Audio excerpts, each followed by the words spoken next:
Thank you.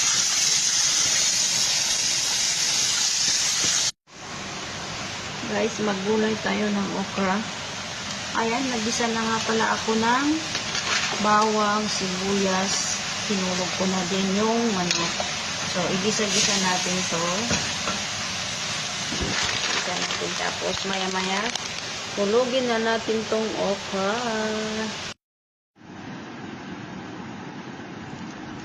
Isda. Kain tayo ng isda, guys.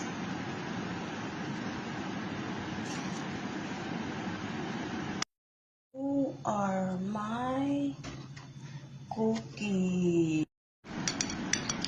Ang paborito kong egg na may celery.